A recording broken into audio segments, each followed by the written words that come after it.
Hello, I'm Terry David Mulligan, and this is Mulligan Stew, the podcast, music, film, food, and wine. Jim Cuddy touches a number of those bases, music certainly, and he has his own wine. It's called Cuddy by Taw's, Taw's being the winery in Niagara. And that's going to go on Tasting Room Radio, and then we'll bring it back for this show.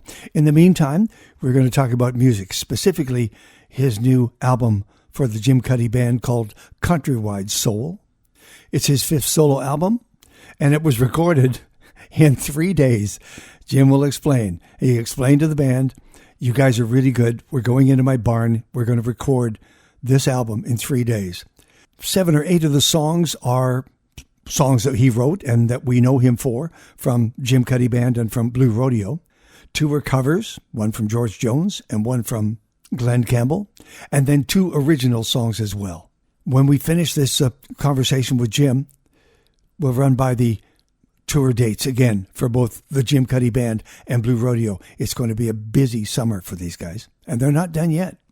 I love talking to Jim Cuddy, and he appears to like answering my questions, although he will, on occasion, hold me up to ridicule, which is okay. It doesn't hurt. No, not really. Maybe just a little bit.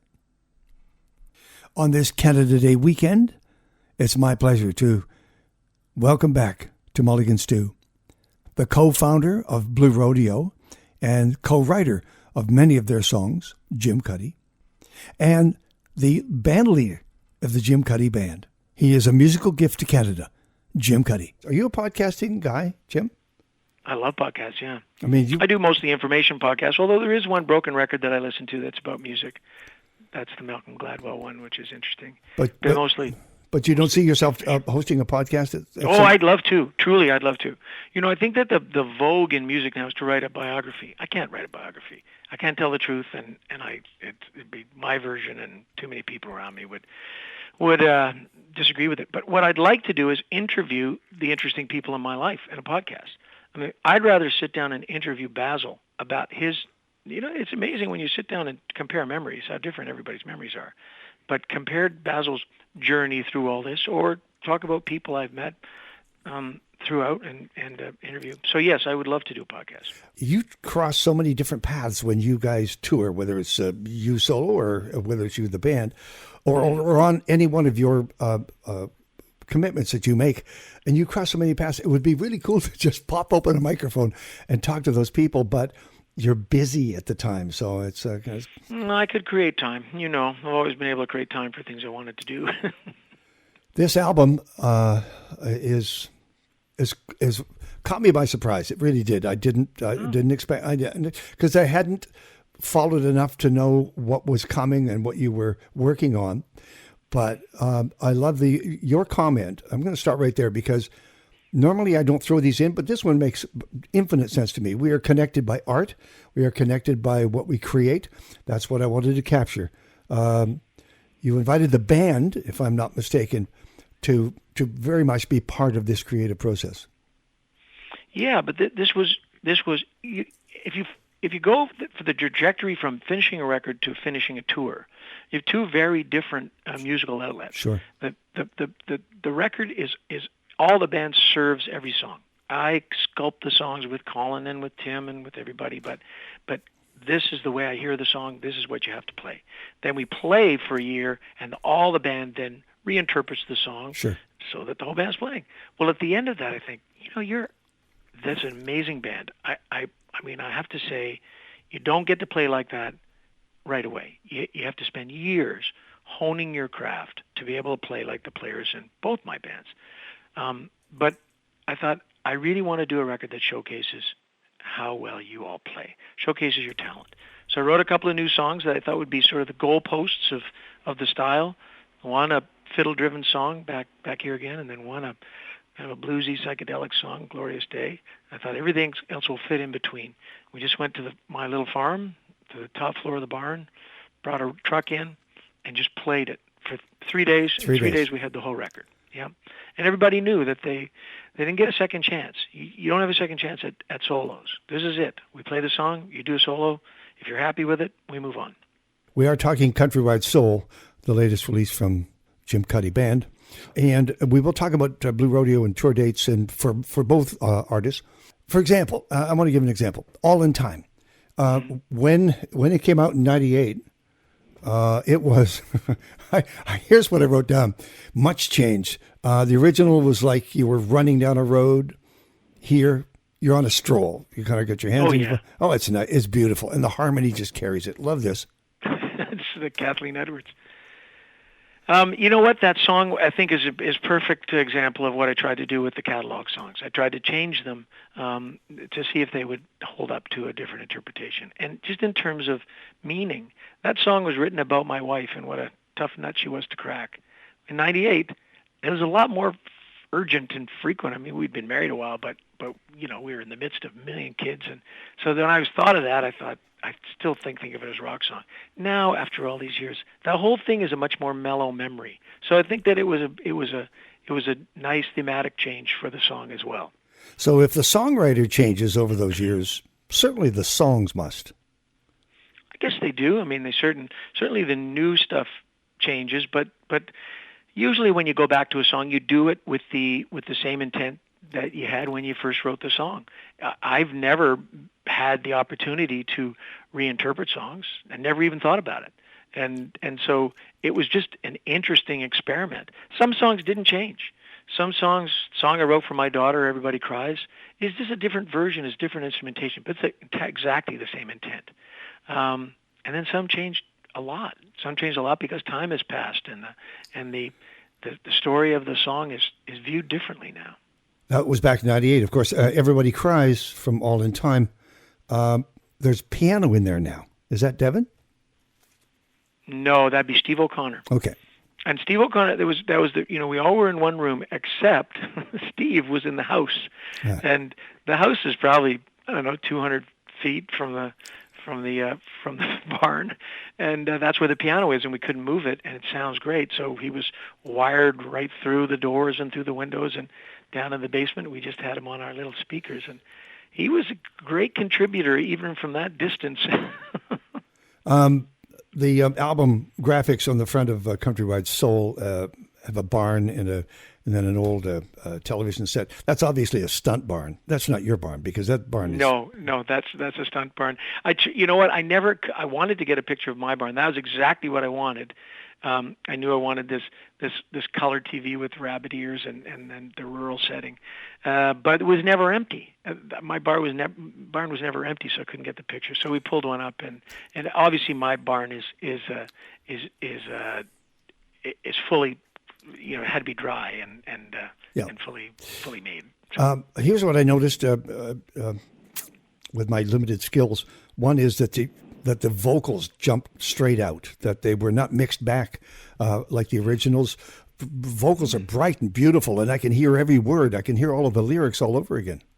I wasn't aware of they were different, but that's a good thing. Maybe it's a different aesthetic now. I mean, maybe I've worked towards a much, more central vocal. I don't know. Light that guides you home. First of all, I love the way it changes. Love the strings. Love the vocals. They're bright. They're up front, as I made my own notes to myself. That's 2006. And you play that every time you go on stage, don't you? We play it, but now we play it differently. Now we play it in the new style. I think that's another song that, for a while, the new interpretation will last. I mean, that sort of harkens back to some records I've always liked, Beggar's Banquet, and some of the Faces stuff that uses violin to make a rock song, put a waveform in a rock song as opposed to a strict beat, and it's really fun to sing it like that. And it has, if the song is about urging somebody, regardless of how messed up they are, to come back to you, then the new style, to me, it's got a bit of a drunken country feel to it. So I think it suits it. Do you hear the melancholy in the album? Sure. I mean, I think that's the beauty of rural. you're looking out the window and it's gorgeous, and you're playing these sad songs, and the sadness feels good, and so yeah, I mean, I've always been attracted to that. I've always been attracted to the slightly messed up world in country songs. Now, you could have just done your tunes, but you also did your tunes within the Blue Rodeo context. Did you go to the guys and say, I'd like to re-record? What was the process? I mentioned it to them, but I also said to them, I'm going to do songs that we don't do live. I'm going to do songs that are buried, and I'm going to do 2 songs that I have never felt totally comfortable with. Dragging On, I thought, it's a beautiful recording, the Blue Rodeo recording, no doubt, but I never liked the way it finished. I always wanted it to, I don't know why I did, but I would rather it finished with a chorus. And then when I was thinking about the song a lot, I thought it would be interesting to have it be a duet, so that a couple is talking with resignation about the end of their relationship, and that to keep it going would just be to string it out for no apparent reason. And I wanted them to sing sort of dispassionately about it. And Susanna was perfect counter voice, and then I got my chorus in the end, which was good. And Clearer View, the other Blue Rodeo song, it just simply was underwritten. It needed a third verse.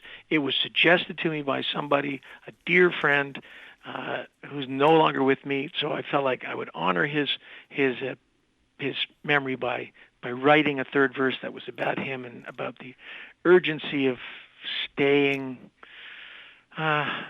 clear about trying to be part of life's stream, and not backing away from the challenges life throws you. Yes, you know that voice. That's Jim Cuddy, Blue Rodeo, and the Jim Cuddy Band. And we're talking about his just-released album, Countrywide Soul. We'll give you some tour dates and things to look forward to in a couple of minutes' time here. I went back and did my dig. I love doing some digging, Jim. And I asked the Google machine, artists who re-recorded their hits. And it spat out Roy Acuff. He was on... He was on three labels. He recorded his hits 3 times. He owned it. He owned everybody's publishing too. Frank Sinatra, Charlie Rich, Johnny Cash. You'll see a pattern here in a second. Johnny Cash, his early Sun records, he re-recorded. Right. Jerry Lee Lewis did exactly the same thing. Here's one you're going to love. Bowie. He did John, I'm Only Dancing. He did it 3 times. But George Jones has an album that he released in 1977 called All Time Greatest Hits, which is really not true because they were not his greatest hits. They were still yet to come. But he just re-recorded them over again. And the album was quite a success, 1977, All Time Greatest Hits. And you do a George Jones song. Yeah. But let's just talk. Those guys are generally doing those things in order to own the masters. That's right. They're redoing songs so that they can get out of the clutches of record companies that own the masters. I think the strangest example is Gordon Lightfoot. Yeah. He re-recorded all his songs for his greatest hits. I don't think he did it for owning the masters. I think he did it because he wanted them to be better. And were the originals better? I've never put them up against each other. I just think it's incredibly fastidious to go back and re-record all your songs, and some of them are difficult. So that's incredible. George Jones was also to honor Mimi. Mimi was a woman who was a chef, cook, loved music, always just picked her favorites and looked after people. She had a little kiosk in the Horseshoe Tavern when we started where she cooked food for late night drunks, and she was she picked our band as one of the bands, and a little bit like that she picks in Bull Durham where she picks a baseball player every season. Right. Anyway, she picked us as one of the bands, and she I'm pretty sure she was the one that suggested to me to sing George Jones, to sing Good Year for the Roses, and I was really just getting my education in country music then. Basil was playing a lot. I mean, he knew everything about country music. He was playing a lot of songs, and I was just discovering Merle Haggard and George Jones and all these people. And so she started me on this path of learning about George. And so I sang Almost Persuaded for her. And Rhinestone Cowboy, which is just one of those songs that you can hear those first 3 or 4 notes, and you know where you're going with the lyrics, and you're surprised that you know the whole song as well as you do, no matter what age you are. And that's Glenn Campbell's original recording. And I agree with that 100%. I play it now live, and I look out and I see people of all ages singing it, and some of them, there's a look in their eyes like, I don't know why I know this. I don't know why I know to throw my head back and go, like a rhinestone. But everybody does, and it's a deceptively complex song.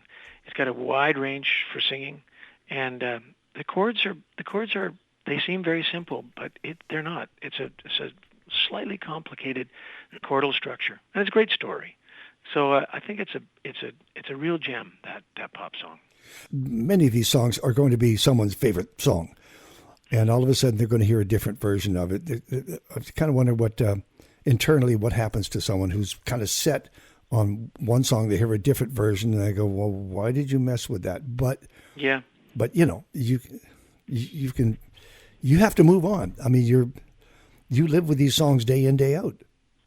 Yeah, I think the only pushback I received to my face anyway is people have a little trouble with the female voice in Dragon On. They're not used to it being a duet. That changes it a lot. I don't think they're different interpretations. I think people are enjoying that. But that's the one, and I'm pretty solidly on the for side. So, I think it's good. I think it makes sense, and the other one exists if you'd rather. But that's the only pushback I have had, and I don't know. It just seems people are pretty open. I'm not bastardizing them. I'm not changing them. So the intent is different, and obviously the music is the thing. And I think that people are really appreciating the more relaxed nature of the record and the brilliance of the playing. It's like Stretch Jeans. Wash Me Down. Wash Me Down. Now I lingered. I did linger over this song because it's one of my faves. It's from Skyscraper Soul, so it's new, it's fresh, somewhat. There's a second voice in there. Oh, there's a number of voices in there. I thought you would have picked them all out. So one of the things we did on the last tour was... Can I guess? Yeah, please do. When I first heard that second voice, I thought it was Devin. That's what I thought. Devin is definitely one of the extra voices. Okay. He sings the second half of the second exactly verse. All right. But the first half of the second verse is Doug Paisley, and then the first half of the third verse is Colin Cripps. So when we sang it, I sang it at the end of the concert, and we go up to the front and do it without amplification. And whoever was playing with us, Doug Paisley for a while, on that tour, he would sing that second verse. So I tried to gather as many of my favorite voices as I could get in on Up to the Farmer on that day. And so there's Susanna on there. I'm sure there's Kathleen Edwards. There's Ann Lindsay. There's Doug Paisley. There's myself, Colin, Jimmy Buskill. So there's a lot of voices, and Tim did a beautiful job of making it start simply. I mean, we just sat around the main floor of the Brown One and just did a version. And I think we just did 2, and they were both really nice, and then he just added on to it. So it builds up to its final choir of, 10 of us singing or something like that. Jimmy Buskill from the Sheepdogs. He is from the Sheepdogs, right, as they remind me over and over again. Jimmy also plays with Blue Rodeo when he's not playing with the Sheepdogs. And so every time I run into those lovely Sheepdogs, the first thing they say to me is, "Don't you forget Jimmy's ours." Okay, I get it. I mean, he does have his own choice, but that's okay. But yes, he is their guitar player, and he's a multi-instrumentalist with us. By the way, Jim, this is a wonderful album, and these songs have been given new life. A breath of air. You've infused them with you today, the way you sing, the way you think, the kind of life you live, your internal machine that keeps churning. It's all of that and more. And I love the fact that each one of these songs, except for the new ones, have lived their lives in front of us, the audience. And they change, and they change with that. And you take them and you blend and do this and do that. And they settle. Then when they finally settle and find themselves as a song, that's when they really show. They shine. Well, that's very nice. Well, thank you very much. I don't know what I said. I know what you said. I'm looking at your dates here. I had to write this all down because it gets kind of crazy. The Jim Cuddy Band. Oh, I see one that just stands out, and that is Fitzpatrick Family Vineyard in Summerland, Friday, July 19th. I hope to be there on the night. Yes, that's a great one. Yeah, that's a great one. That's got quite a history, right? Our last year's gig was, 2 years ago was put out because of the fire. Because of the fire. I mean, we drove through the fire. We drove home through the fire. There was police letting people go through, and there was fires on the side. But you did do it. He was lucky. It came right down across the road and onto his vineyard, but he was able to stop it. It's still scarred. You can see that hillside right up to the highway. Man, this is so brutal. Well, that's so beautiful. Brutal. I mean, there you go. You got the lake, the vista. That's a good spot for you. It's a beautiful place. And that's just the trio. That's just Colin, myself, and Annie. Bouchard Gardens in Victoria, August 15th. You're on the rock. Mm-hmm. Yeah. I look forward to that. I think there's one shortly after that that's far away. Then you head for Salmon Arm Roots and Blues? Yes, that's probably true, yes. Yeah, Salmon Arm next day. Okay. And then the day after that, I go back to Vancouver for BR. Yep. And the day after that, Grand Prairie at BR. Yep. The Blue Rodeo dates, July the 6th at Can Alta Center in Medicine Hat. That's a Saturday night. Lovely. Sunday, July the 7th at the Shaw Amphitheater in Banff. Well done. Nice. Mm-hmm. Always a nice gig. August the 10th at the Edmonton Folk Festival. Mm-hmm. Saturday night on the hill. Mm-hmm. I'll be in my tent from 5 to 7 o'clock. Oh, good. Doing Mulligan Stew live. And I'm hoping, because I realize that the time is precious, that I can find you and Greg and have you join me on that show. I don't want to put you on the spot. I'm just saying. Oh, no, I would love to. That's my wishes and dreams. Absolutely. Although I do remember the last time we did that, Greg came directly from the beer tent, and it was a joyous. Really? Was he joyful? Oh, he was joyful. He was honest. Attaboy. Yep. August the 17th, you're at the P&E. Love that. Mm-hmm. And August the 18th, Bear Creek Folk Festival in Grand Prairie. Right. Yeah, there's a lot of moving around this summer. I've already done a bit of it. It's quite strange, but it's good. A lot of nice gigs. This album, you did it in 3 days. You did it in your barn. You had your friends around you. They were with you. Can you tell me about the feeling of actually having the day you locked it and said it's done? What'd that feel like? Did it feel any different, like you had achieved something special? Well, first of all, I set it out at our farm so that it would be really almost like a resort for people. There's a pond everybody can swim in. We'd stop at 7. I had a local caterer, and we'd eat on the lawn. And I wanted everybody, and the crew especially, because they work really hard, to enjoy themselves. We'll work 6-7 hours during the day, but then we'll be done. So all that was great. You finish recording, and you're never really done. Then you finish mixing. But the done is when I'm lucky enough to master in New York. I master with Greg Calby, who's an absolute whiz and done every fantastic record, and he's a great guy, and I love the work he does. And that's the moment where you're done. And when you finally reward yourself is when you go out to dinner, and you've got on your device, you've got your record, and you're really done. Now you can let go. Now, at that point, there was a third cover on the record, and that was Come Pick Me Up by Ryan Adams. Yep. And I thought we did a really good job. We changed that a little bit, too. We put a chorus at the end, but I always thought it was great. And I had Kathleen Edwards sing with me. I don't know if you know Kathleen, but she can swear with the best of them. And I thought, and that song has swearing in it, and I thought, this is amazing. This is really good for our voices. And this will be my first parental advisory sticker on a record. I was like, oh, wow, that's like a badge of honor.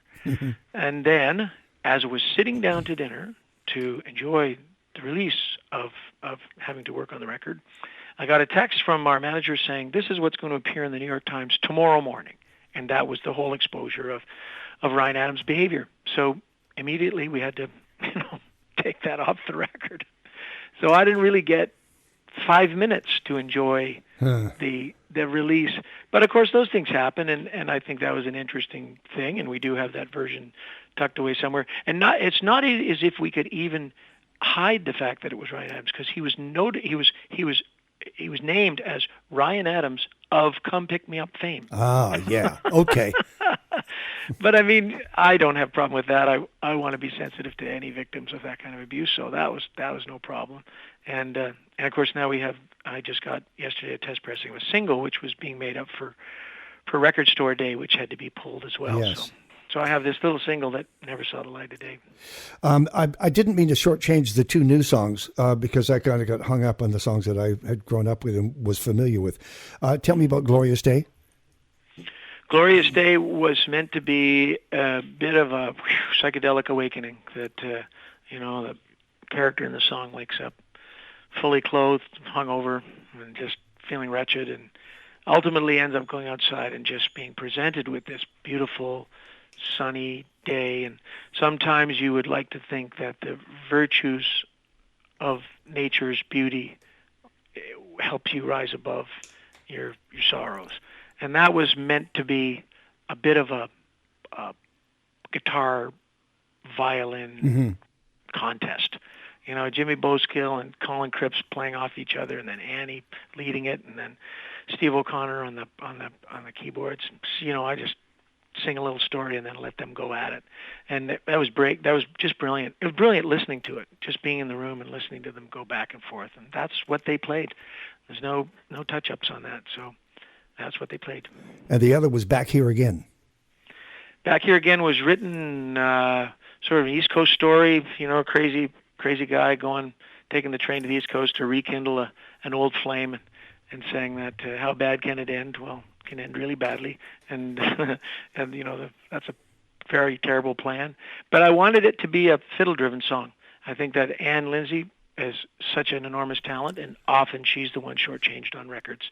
And I wanted there to be a song that was just led by her. It's a wonderful thing, Jim. Countrywide Soul is now out. It's the Jim Cuddy Band. I gave you the tour dates. We'll put them on the website and the podcast site as well. His name is Jim Cuddy. Jim, I wanted to give your Facebook address. Is it just Jim Cuddy, at Jim Cuddy? Got me there, Doc. Okay, fine. What's your website? I'm sure it's just Jim Cuddy. I don't know. Thank you. Thanks for schooling me. I appreciate it very much. Thank you for being on all the shows, and we'll see you in Edmonton. Okay, yeah, I look forward to it. Always look forward to seeing you, Terry. All right, you guys, check this out. Countrywide Soul, Jim Cuddy Band. I'm Terry David Mulligan. I hope you enjoyed that conversation with Jim Cuddy as much as I did. I love it. It's like a vacation. Now, I promised some tour dates, so let me see if I can get this right. The Jim Cuddy Band plays the Salmon Arm Roots and Blues Festival Friday, July the 16th, and then July the 19th at the Fitzpatrick Family Vineyard in Summerland. And I mustn't forget that the Jim Cuddy Band has one date on Vancouver Island. It's at Bouchard Gardens in Victoria. It's August the 15th. And with Blue Rodeo, July the 6th at Can Alta Center in Medicine Hat, July the 7th at the Shaw Amphitheater in Banff, August the 10th in Edmonton at the Folk Festival, where we'll see him again, August 17th at the P&E in Vancouver, and August the 18th at Bear Creek Folk Festival in Grand Prairie. And as I say, they're not done yet. They'll probably add dates as they go. A very busy summer. Thank you for listening to Mulligan Stew, the podcast. When you find us on Spotify, Google Play, or Apple Podcasts, do us a favor. Subscribe. Makes all the difference in the world. Thank you for listening. If you're in Canada, if you're a Canadian listening somewhere around the world, happy Canada Day. And happy Dominion Day to those of you who remember that. Cheers.